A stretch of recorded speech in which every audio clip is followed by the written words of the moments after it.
Il est minuit. Boutambati, lui, coincé encore sur l'arbre, il y eut enfin un moyen de repousser le serpent en utilisant de l'ail et de l'eau de sa gourde, pour enfin réaliser une infusion qu'il verse ensuite sur tout son corps.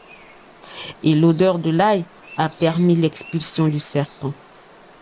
Dieu merci pour lui, il pouvait enfin respirer sur l'arbre qui lui protégeait contre les deux crocodiles qui l'attendaient dans l'eau afin de lui servir de nourriture. Et après une très longue attente, les deux crocodiles, très désespérés, ils finissent par retourner dans l'eau. Ça y est, il est enfin libre.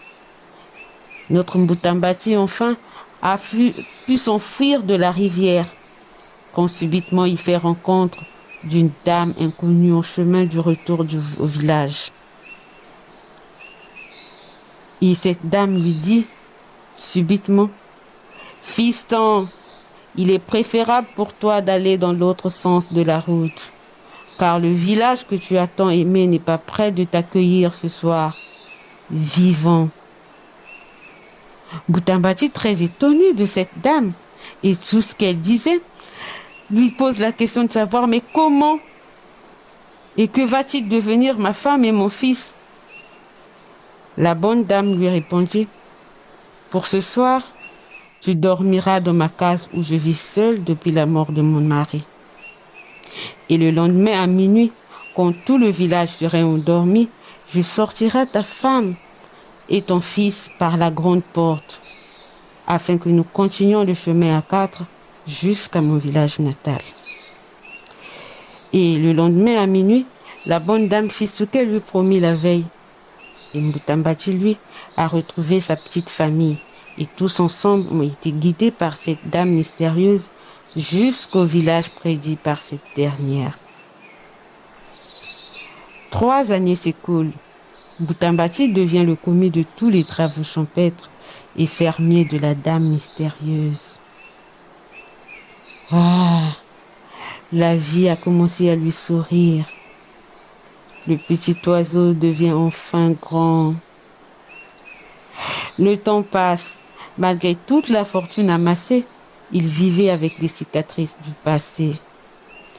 Très difficile pour lui de supprimer tout ce qu'il a vécu dans son village natal.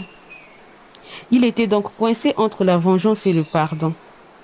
Et tourmenté par cet état d'esprit, il se retourne vers la dame qu'il considérait déjà comme sa propre mère et va lui dire, Mère, je suis hanté par les blessures du passé. Je n'arrive pas à y mettre un terme. Et la bonne dame, très surprise par ce que lui disait Mbutambati, elle lui répondit, Fiston, tu as quitté ton village pour te reconstruire, mais n'est pas pour l'oublier. Maintenant que tu es devenu grand, retourne-y avec des présents, car les terroristes ont envahi le village après ton départ. Et tes frères, eux, ont tout perdu. Et maintenant, dans ton village, il règne une famine terrible.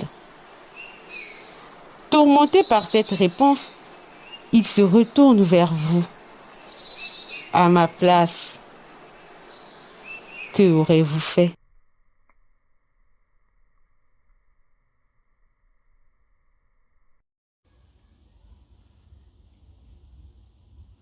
À voir ce que la voix sera donner.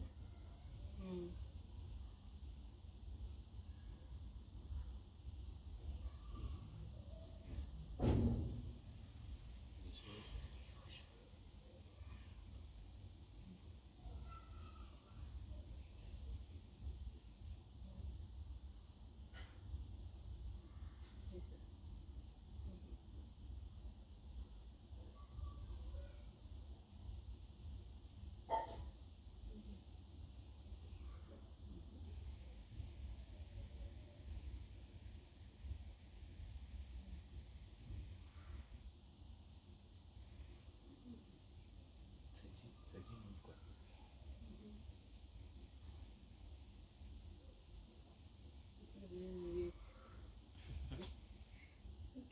Une minute déjà. Mhm. Une minute déjà.